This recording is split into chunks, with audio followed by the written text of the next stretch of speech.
Doc, imagina que você está lá no seu consultório odontológico e chega para você uma emergência. Só que esse paciente foi um paciente que sofreu um infarto há menos de 6 meses. E aí? Se você precisar fazer um acesso, fazer uma exo, uma endo, uma pério, enfim, tem como a gente fazer o tratamento odontológico, mesmo o paciente sendo tão recente assim do infarto agudo? Tem algum risco? E se mesmo se der para eu fazer, o que eu preciso saber, o que eu preciso adequar do meu manejo odontológico para atender esse paciente com segurança? Se essa é a sua dúvida, então vamos lá!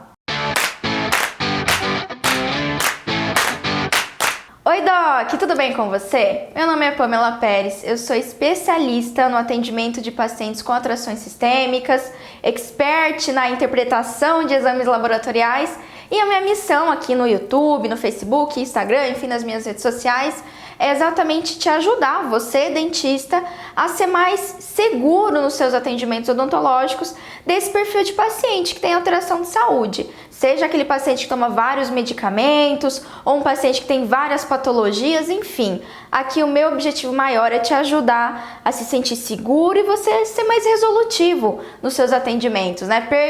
Quebrar aquele mito que é perigoso ou arriscado atender paciente com atração sistêmica. E aí o vídeo de hoje, a grande questão que eu quero trazer para você é o seguinte: tem como, Pamela, fazer uma exodontia, extrair o dente de um paciente, sendo que esse paciente ele teve um infarto agudo há menos de 6 meses? Ou seja, na teoria é um infarto agudo um pouco recente, né? E aí, eu posso fazer isso? Eu tenho que encaminhar para o médico? E se for uma emergência, né? Como é que vai fazer isso? Vamos lá então, Doc. A primeira coisa que você tem que ter em mente no atendimento de um paciente assim é saber, de forma bem didática, bem resumida, o que é o infarto agudo, certo? Por que o paciente infarta? Que diferença isso faz no nosso atendimento odontológico? Basicamente, o infarto é quando a gente tem uma morte celular de parte do músculo do coração, certo? Então, imagina lá todo o nosso coração e por algum motivo, eu vou dizer na verdade os motivos para você, parte do coração perde a irrigação sanguínea adequada e essas células elas morrem basicamente, e o coração ele não tem aquele compasso, ele perde a força do batimento cardíaco, ele perde parcialmente, dependendo da extensão desse infarto, ele perde a capacidade de impulsionar sangue de forma suficiente para todo o corpo do paciente. E aí, basicamente, quando ocorre o infarto, essa falta de irrigação numa parte do coração, no músculo do coração, ela é intensa, ou seja, ela acontece de forma abrupta, rápida e geralmente causa aquela dor no peito imensa do paciente. Enfim, se você tem alguém na família que teve infarto, você já vivenciou isso, você sabe. Bom, o que causa geralmente? Pamela, mas por que cargas d'água para de ir sangue, fluxo sanguíneo para a parte do coração, Doc? Geralmente, o infarto agudo ele está relacionado com o que a gente chama de arteriosclerose. Arteriosclerose são de termos bem didáticos assim, tudo bem, Doc? Só para a gente relembrar disso. São aquelas placas gordurosas que ficam nas artérias do coração, ou pode ficar em outras artérias do nosso organismo, mas geralmente são artérias de maior calibre, né?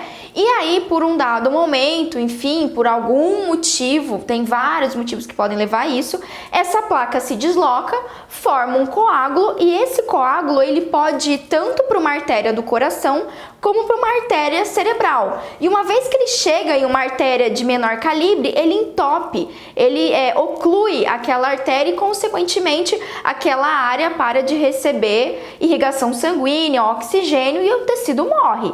Pode acontecer com o coração, como pode acontecer com uma área cerebral. E aí a gente tem um quadro de AVE, né? Acidente vascular encefálico.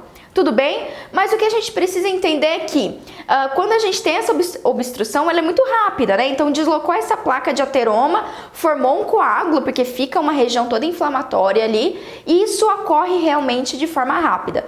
O que leva o nosso paciente a ter o infarto agudo, Doc? Ó, eu trouxe aqui para você. Existem alguns fatores que predispõem essa formação desse arteroma, né, da arteriosclerose. Então é aquele paciente ser fumante, é aquele paciente com sobrepeso, com excesso de colesterol, paciente hipertenso que tem uma hipertensão que não é compensada, vive com a hipertensão alta, Um paciente diabético, só para você ter ideia, o risco de ter um infarto agudo num paciente diabético é de 2 a 3 vezes maior do que um paciente sem diabetes, só para você ter uma ideia. Por quê, Pamela? Porque o diabetes ele causa lesão vascular, inflamação vascular e predispõe ainda mais à formação de ateroma. Além disso, estresse e depressão. E isso, tá? Anota aí essa palavra, grifa aí, estresse.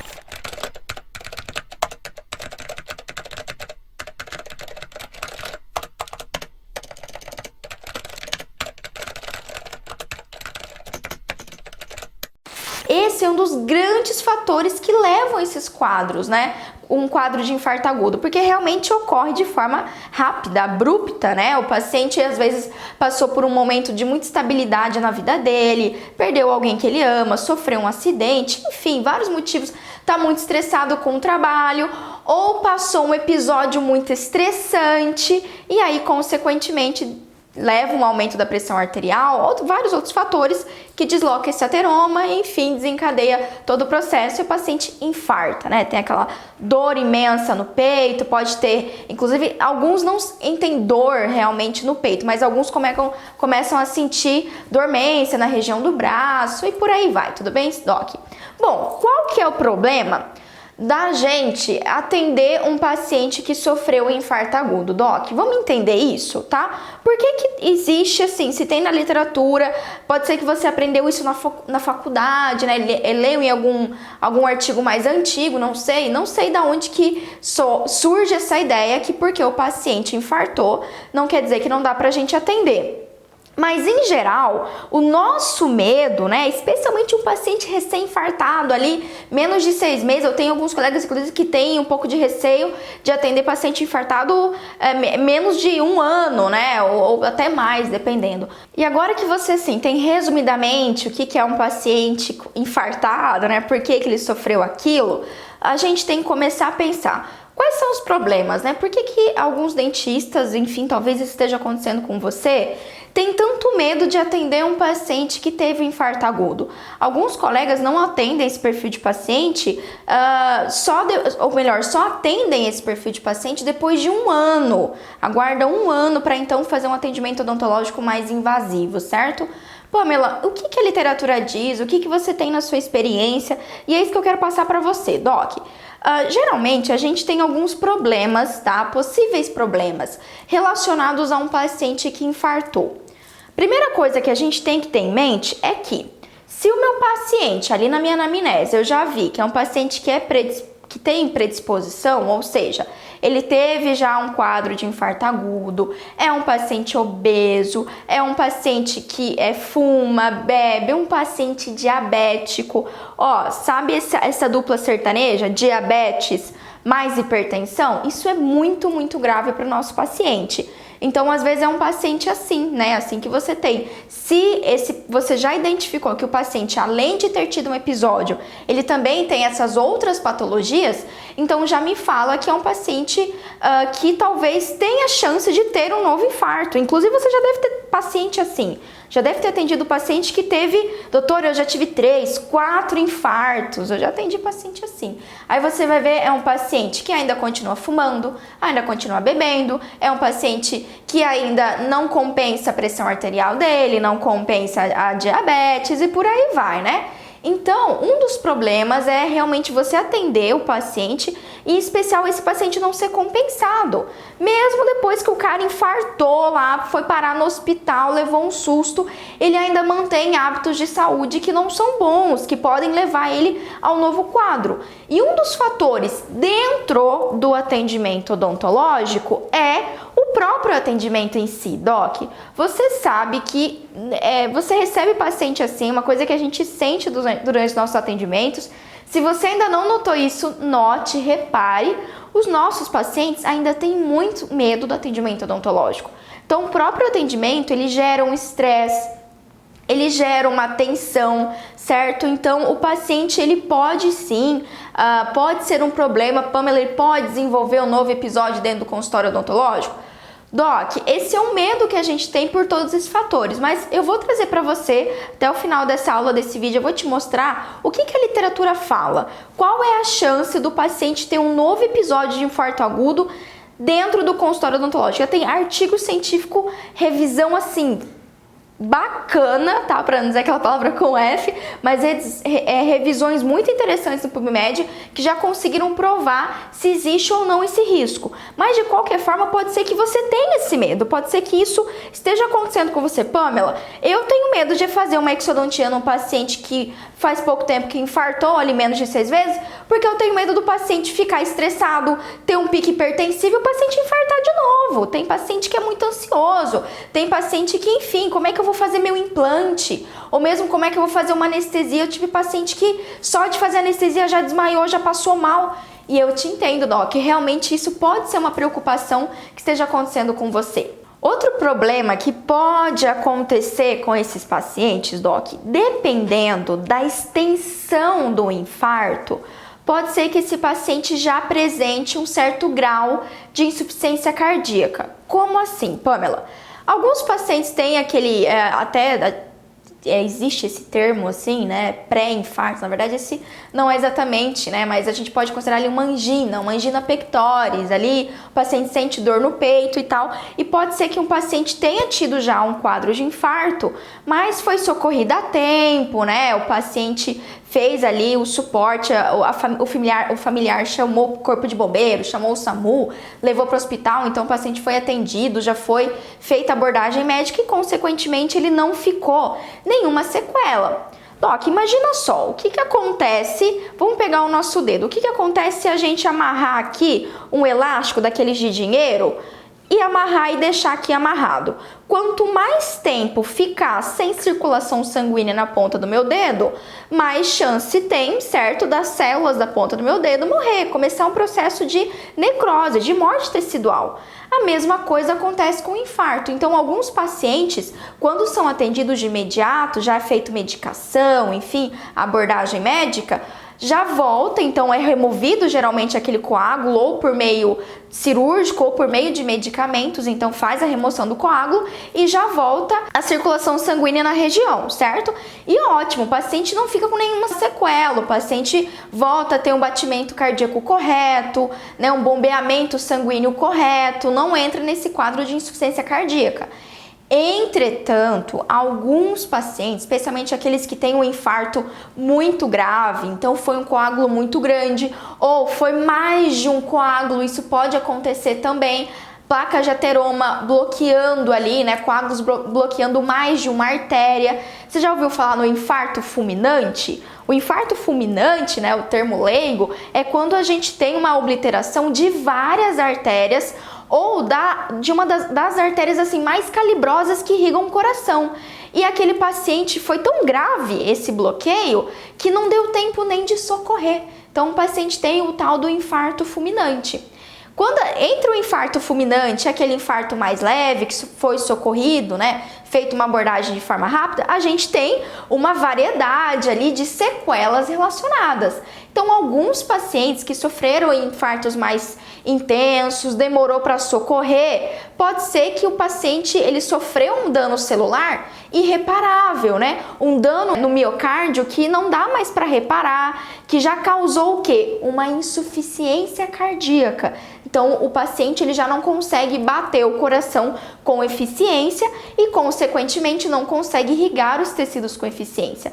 Qual que é o problema disso, né? Eu tenho um paciente que eu vou ter que ter mais cautela na minha escolha de anestésico, eu vou ter um paciente que pode ter juntamente uma insuficiência respiratória, um paciente que pode ter dificuldade para respirar quando está na posição supina, vários fatores, né? Então, eu tenho um paciente que pode ter um certo grau de cianose e por aí vai, Doc. Então, a gente sim vai ter complicações e um paciente com insuficiência cardíaca é um paciente mais delicado para minha escolha de anestésico, para minha escolha de medicamento, para minha abordagem, para o meu manejo, certo?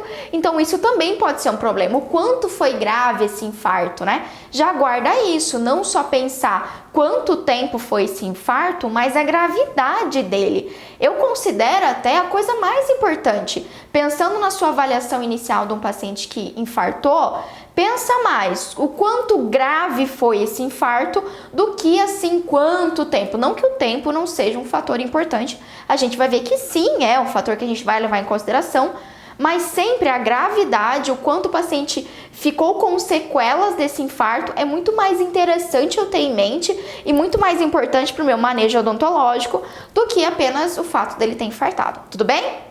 E aí o terceiro problema, que não deve ser um problema, uma vez que você domina manejo, né? É que geralmente um paciente com infarto agudo, ele vai estar fazendo uso de beta-bloqueadores, que podem fazer interação com vários medicamentos, inclusive medicamentos anti-inflamatórios, anestésicos, dependendo também. E os pacientes geralmente vão fazer uso de anticoagulantes, né? O anticoagulante, Doc, ele vai ter um objetivo de prevenir a formação de novos coágulos, caso ocorra um deslocamento de ateroma, certo? E os beta-bloqueadores são geralmente os medicamentos antihipertensivos ou medicamentos que vão ser utilizados para o tratamento não, né? Mas o paliativo ali para uma insuficiência cardíaca, para um quadro de arritmia que ficou como sequela desse paciente, vocês estão entendendo? Então esses são geralmente os problemas que a gente pode ter. O paciente sofreu um estresse durante o atendimento, o paciente ter certo grau de insuficiência cardíaca e o paciente fazer uso de medicamentos beta-bloqueadores, anticoagulantes. Então isso não é que é um problema, certo? Mas isso quer dizer que eu vou ter que ter mais cautela no meu manejo, né? São os possíveis ali problemas que a gente vai ter que, não digamos burlar, mas que a gente vai ter que manejar e adequar o nosso atendimento para exatamente isso não ser um problema. Tudo bem? Fechou? Bom, e aí, Pamela, como que eu resolvo isso? É muitos problemas, eu acho mais fácil não atender esse paciente.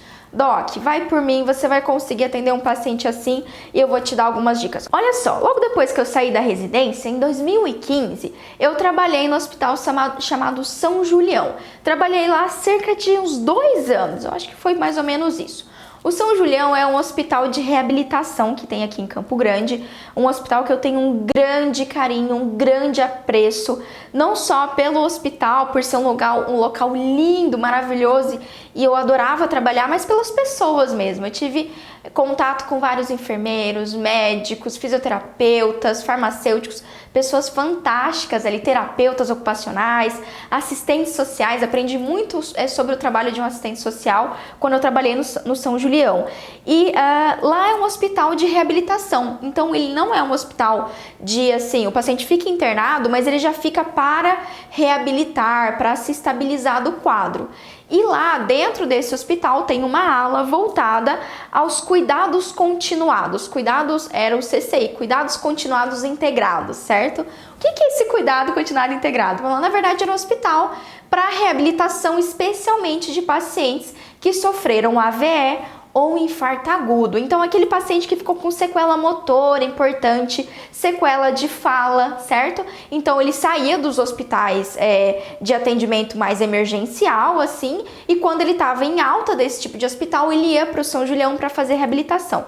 E Doc, vocês não fazem ideia o quanto de paciente que eu atendi com infarto agudo recente. Então eu trouxe essa aula para você, esse vídeo, não só com os embasamentos que a gente vai ter aqui dos artigos, mas também da minha vivência, de coisa que eu vivenciei no atendimento desse perfil de paciente. Você me entende? Então eu atendi muito paciente assim, e por isso que eu tenho assim realmente segurança e propriedade em dizer para você e dizer sim, dá para você atender um paciente infarto agudo com menos de 6 meses, Doc. Eu atendi vários. E assim, lógico que como ali a gente tinha um suporte maior, a gente estava atendendo no ambiente hospitalar, a gente atendia no nosso consultório, que era um consultório dentro da ala, né? Super, super legal, bem bonito.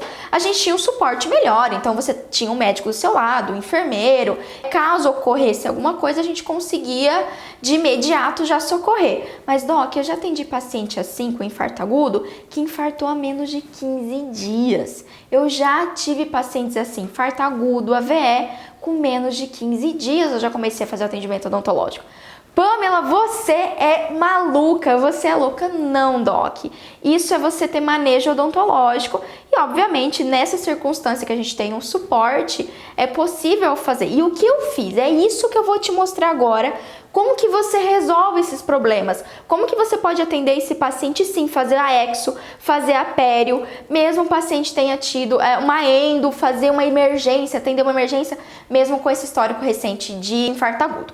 Bom, ó, tem três coisas, anota aí, que eu quero que você tenha em mente, tá? A primeira coisa que você tem que saber é exatamente, número 1, quando foi que o paciente infartou? Pamela, ele infartou há menos de 6 meses. Ok, tudo bem, eu já entendi. Mas quando realmente? Que dia que foi que ele infartou? Faz 4 meses, 3 meses, faz 1 semana, faz 15 dias, quanto tempo fez? Por quê? A literatura mostra o seguinte, docs, se o paciente ele infartou há mais de 1 mês, tá? Mais de 1 mês que ele sofreu um infarto, o risco de digamos assim, do paciente ter alguma complicação durante o atendimento odontológico já é um risco intermediário, não é um risco grave. E a literatura mostra aqui pra gente que a partir de 1 mês você já pode fazer tratamentos odontológicos mesmo eletivos. Ou seja, você pode fazer exo, você pode fazer endo, você pode fazer outros tipos de cirurgia, biópsia, pode fazer uma cirurgia gengival, Pamela, posso fazer uma raspagem, uma pério? Sim, pode, deve fazer. Pamela, posso planejar, já começar ali um implante, tem como? Sim, Doc, mesmo implante tem como. Ainda mais se não é vários implantes que você vai instalar, você pode ir começando devagar, inclusive é uma dica importante aí, vai devagarzinho, você precisa começar de uma vez, né?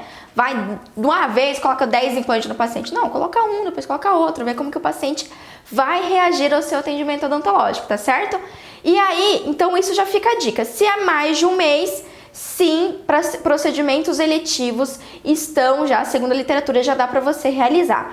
Agora, se é menos de 1 mês, Doc, ou seja, isso é bem recente, faz 1 semana que o paciente teve, faz 15 dias, a literatura mostra que contraindica, não é legal, não é o melhor momento para você fazer aí o implante, não é o melhor momento para você fazer ali várias restaurações, que você vai usar um monte de anestésico com adrenalina.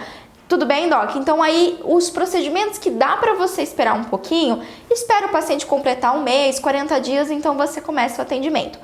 Agora, tá? Se é um procedimento emergencial, deve ser feito, tá? Procedimentos emergenciais devem ser feitos. E ó, eu tenho um artigo que eu vou te mostrar daqui a pouco, que sim dá para você fazer isso com segurança e embasadamente na literatura. Tudo bem? Então, ó, menos de 1 mês, procedimentos eletivos contraindicados, mais de 1 mês você sim já pode começar o procedimento. Só que aí, a dica que eu dou de ouro para você. Imagina que você pegou esse paciente infarto agudo e ele tem pério, tem restauração, tem que fazer profilaxia, polimento, o paciente tem que fazer também uma exo, ele também tem que fazer uma endo e depois você tem que instalar uma prótese, implante. Doc, a minha dica é: comece pelo procedimento menos invasivo, menos traumático. Veja como que vai ficar esse seu paciente. Vê como que ele vai reagir ao seu atendimento, ao seu tratamento odontológico. E isso já cai na segunda coisa que você precisa fazer, tá certo? Para você atender esse paciente com segurança, que é avaliar esse paciente de forma correta, tá? Ok, teve infarto agudo, Pamela, já faz mais de 1 mês, então eu já consigo fazer meu procedimento odontológico. Ok, já sei, mas e aí, né? Como é que eu vou fazer isso com segurança? Primeiro ponto, você tem que avaliar o seu paciente da forma correta. E dentro da avaliação, Doc, você tem que conferir os sinais vitais do seu paciente. Ó, já tem vídeo aqui no canal falando, sobre erros na hora da avaliação inicial, já tem vídeo falando sobre quais são os equipamentos que você tem que ter para exatamente aferir esses sinais vitais. Então, ó, pressão arterial do seu paciente, glicemia e saturação de oxigênio. Doc, você tem que saber, os parâmetros desse paciente. Por quê? Primeiro ponto, hipertensão, certo? Obviamente, se é um paciente que infartou, Doc, ele vai ser um paciente hipertenso. É mas 99% da chance de ser um paciente hipertenso. E você precisa saber como que tá a hipertensão dele. Porque se é um paciente hipertenso descompensado, opa, mais riscos a gente tem aqui. Agora, se ele está mantendo uma pressão adequada ali até os 14/9, até mesmo 15/9, ainda ali está mantendo estágio 2, tudo bem, da hipertensão arterial, aí, Doc, quer dizer que, beleza, o paciente está já se cuidando, né? Ó, vou falar um negócio para você gravar isso, olha essa analogia. Sabe qual que é o melhor momento, o momento mais seguro para você andar de avião? Logo depois que teve um desastre aéreo. Por quê? Porque nesse momento todas as companhias aéreas elas estão assim redobrando, triplicando os cuidados com a sua saúde, Doc. E isso, acredite ou não, vale muito para um paciente que sofreu um infarto agudo. Como ele acabou de sofrer, tem 1 mês, 2 meses, mesmo 6 meses, ele levou um susto, Doc. Quem infarta, pergunta, conversa com o seu paciente. Passa muita coisa pela cabeça desse paciente. A grande maioria dos pacientes que eu vejo é que eles ficam muito mais conscientes. Eles começam a tomar a medicação de forma correta, eles começam a adquirir hábitos, né, melhores de saúde. Então, incrivelmente, aquele paciente com infarto agudo recente é aquele paciente que mais vai estar cuidando da pressão arterial, da glicemia, dos hábitos de vida dele, da alimentação, do cigarro, do álcool, enfim. Ele vai ter, se não conseguir diminuir tudo, né, de danoso para a vida dele, ele vai ter diminuído bastante. E isso é muito válido, de verdade. Às vezes é muito mais arriscado você atender aquele paciente que teve um infarto agudo há 2, 3 anos e que não está cuidando da sua saúde, aí sim a chance dele ter um novo episódio é bem maior do que aquele que teve recente, que está ali já desesperado com a família no pé dele. Ele fala, não, pelo amor de Deus, eu tenho que parar de fumar, porque eu tenho que parar de beber, porque eu tenho que fazer caminhada. É verdade, eu vi isso com os meus próprios olhos. É só você pegar os meus pacientes ali do São Julião, os que eu atendi, que passaram por esses quadros de AVE ou infarto agudo, eles, naquele momento ali da internação, assim, questão de, geralmente o paciente ficava internado de 1 mês a 2 meses para reabilitação. Era pacientes que, assim, eles não estavam mais fumando, não estavam bebendo, estavam tomando a medicação correta. Então, ao meu ver, era o momento mais propício e melhor para eu atender esse paciente, porque, incrivelmente, ele está mais compensado nesse momento, tá certo, Doc? Por isso, como que tá a pressão arterial do seu paciente? Tá compensado? Não tá compensado? E a glicemia? Se um paciente diabético tem de 2 a 4 vezes mais chance de ter um infarto agudo, você tem que saber como que ele está controlando essa diabetes, porque sim, existe uma chance forte dele ter diabetes. E da mesma forma, se esse paciente ele tem um risco de uma insuficiência cardíaca, como está a saturação desse paciente? Vamos, o que teve a saturação? Doc, pacientes com insuficiência cardíaca são pacientes que não bombeiam, alguns, né, dependendo do grau, não bombeiam de forma suficiente sangue para os tecidos, para as extremidades. Ou seja, o oxigênio dos tecidos diminui. Por isso, quando você coloca um oxímetro e testa a saturação de oxigênio do seu paciente, você consegue verificar bastante isso, quanto de oxigênio está indo para os tecidos, certo? E sim, é uma das formas de você avaliar insuficiência cardíaca e respiratória nos pacientes. Então, se a saturação dele está ok, se a glicemia dele está se mantendo ali razoável e se a pressão arterial também, ótimo, excelente. Então a chance de eu ter uma intercorrência é muito menor. Diferente se for um paciente que está aí tudo descompensado. Você vai ver, você vai pegar paciente que teve infarto agudo há mais de 1 ano, 2 anos, só que você olha, tá hipertenso, tá diabético com a glicemia lá em cima, tá aquela bagunça. E aí, né? Qual você quer atender? Da mesma forma, se o paciente está utilizando o anticoagulante, Doc, você tem que saber qual é o anticoagulante que ele está fazendo uso. Na grande maioria das vezes faz uso de AS ou clopidogrel, mas assim, de todos que eu já atendi, o AS é o campeão. E esse é o medicamento profilático.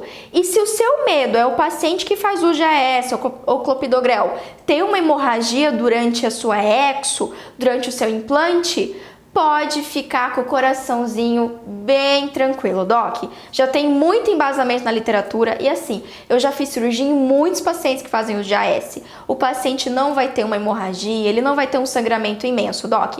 E não há necessidade de suspensão, tudo bem? Se o paciente faz uso de um anticoagulante ou um antiagregante, no caso do AS, profilático, é muito mais importante para ele utilizar aquele medicamento para prevenir coágulos e prevenir ali um novo episódio de infarto agudo do que ele ficar sem. Então, se você coloca na balança, mesmo ele ter um sangramento um pouco maior do que o normal, não é nada que a gente não consiga controlar com uma hemostasia local eficiente, tá certo? Por isso que não há necessidade de você suspender. E, Doc, o terceiro problema que a gente consegue resolver, que não vai ser um problema, é o fato do paciente ali sofrer algum estresse, né, alguma tensão durante o atendimento odontológico. Por isso, é o meu protocolo, o protocolo que a gente utiliza dentro da academia, e é o que a literatura recomenda, Doc. Um paciente que sofreu infarto agudo, especialmente se a pressão arterial ali pode ter picos hipertensivos por causa do estresse, só de passar ali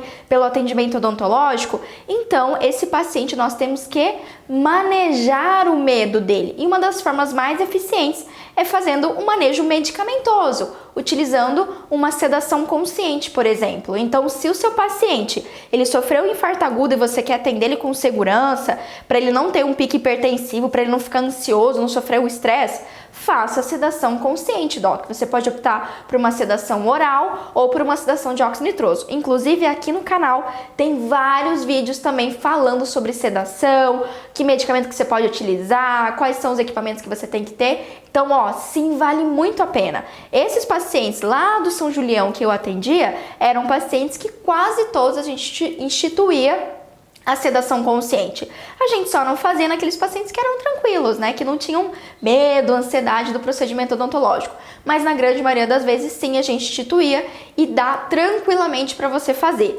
Lembrando, sempre confira se não vai fazer interação medicamentosa, né? Dos benzodiazepínicos, por exemplo, com os medicamentos que o paciente está utilizando. Fechou?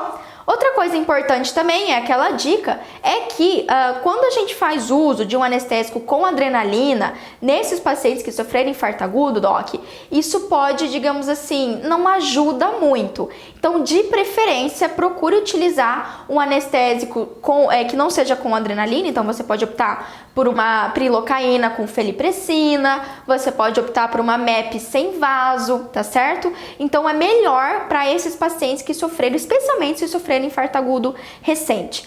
Pamela do céu, eu não tenho esse anestésico, eu não tenho nem MEP sem vaso, eu não tenho nem prilocaína, eu só tenho lido com adrenalina, não vou atender esse paciente. Pronto, não vou atender. Doc, não, né? Pelo amor de Santa Polônia, não vai fazer um negócio desse. Se o paciente precisa daquele atendimento, o que você tem que levar em consideração? A melhor indicação é esses que eu citei, mas se você só tem uma opção, utilize o que você tem. O importante é você fazer uma boa técnica anestésica para não ir ali adrenalina para a corrente sanguínea do seu paciente. Então, faz a aplicação, faz o teste do refluxo para ver se não acessou nenhum vasinho e a quantidade que você vai utilizar, né? Utiliza ali a menor quantidade possível, 2 tubetes no máximo ali naquele paciente e lógico, você vai estar monitorando o seu paciente. Você está com uma saturação de oxigênio com oxímetro ali, então você consegue verificar o batimento cardíaco do seu paciente também.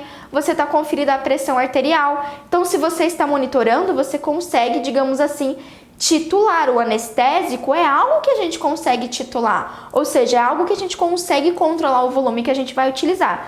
Sinceramente, um paciente ali para fazer, Doc, uma exo-inferior, um bloqueio ali do nervo alveolar inferior, ou mesmo um bloqueio aqui do mentoniano, ou mesmo do infraorbitário, com um tubete anestésico você consegue fácil isso. Prefiro um bloqueio, né, para você utilizar e ser mais assertivo, já fazer o bloqueio do nervo ali e ter uma anestesia maior e já abranger melhor, que aí você vai utilizar bem menos quantidade de adrenalina e de anestésico, fechou? Mas assim, não existe uma contraindicação absoluta para adrenalina, só não é o melhor, não é o mais indicado, certo? Mas não quer dizer que você não possa utilizar. E aí, logicamente, para diminuir ainda mais o risco de intercorrência, é que faça uma hemostasia adequada, né? Você fez o seu implante, você fez a sua cirurgia, sua raspagem, cirurgia periodontal, enfim, utilize ali um hemostático local, se necessário. Eu gosto bastante de uma própria esponjinha hemostática,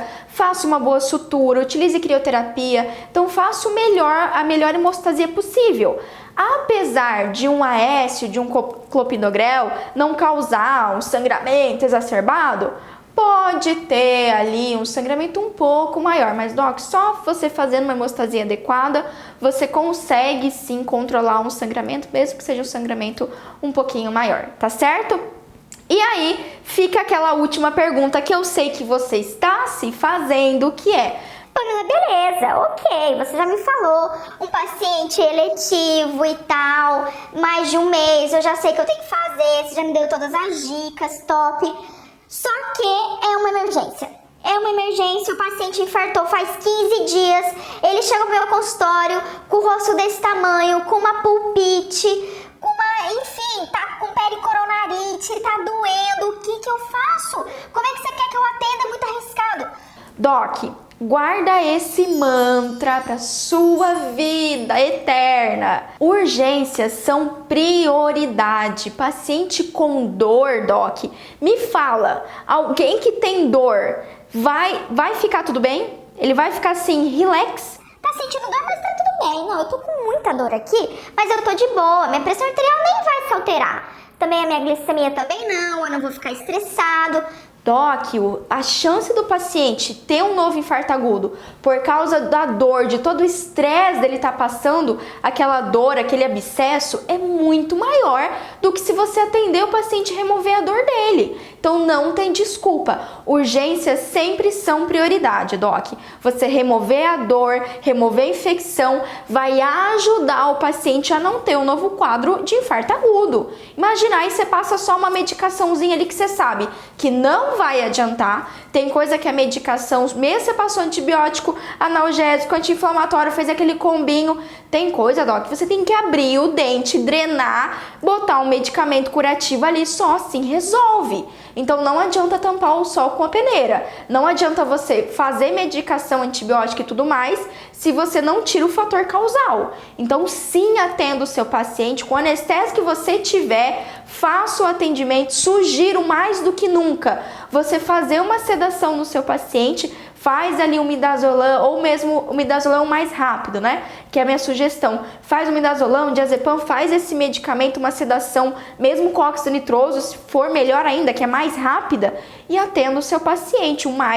Todas essas dicas que eu dei para você de manejo, utilizem ela, mas não deixe de atender o paciente. A nossa prioridade é dor, controle de foco de infecção.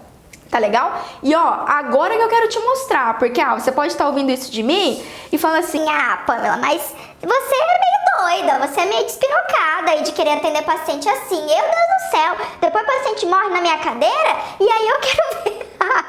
Depois o paciente morre na minha cadeira e eu vou ser processada porque o dentista fez o que não podia fazer. Vamos lá? Vamos ver então o que a literatura mostra pra gente? Olha só, tem esse artigo aqui que é uma revisão sistemática, tá? De 2018, eu peguei esse artigo no PubMed.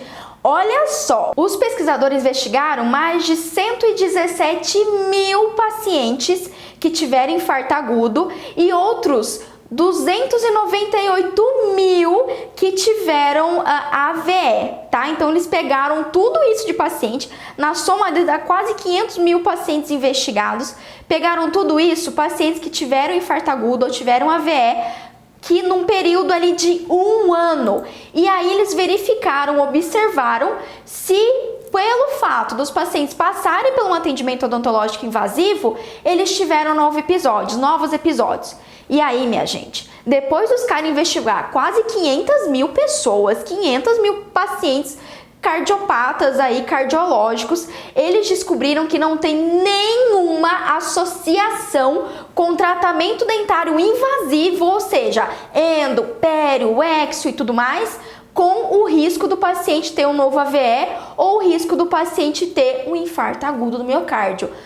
Ó, você não vai fazer a desfeita, os pesquisadores aqui investigaram 500 mil pessoas quase, pra você dizer que, não, mas e se o paciente vai te ver por causa do procedimento? Não vai, a literatura, embasamento científico forte aqui, ó. Os caras pesquisaram tudo isso, inclusive a conclusão final do artigo é o seguinte, que as infecções e as doenças dentárias podem gerar um risco a longo prazo do paciente ter um novo infarto e um novo AVE, meu Deus do céu!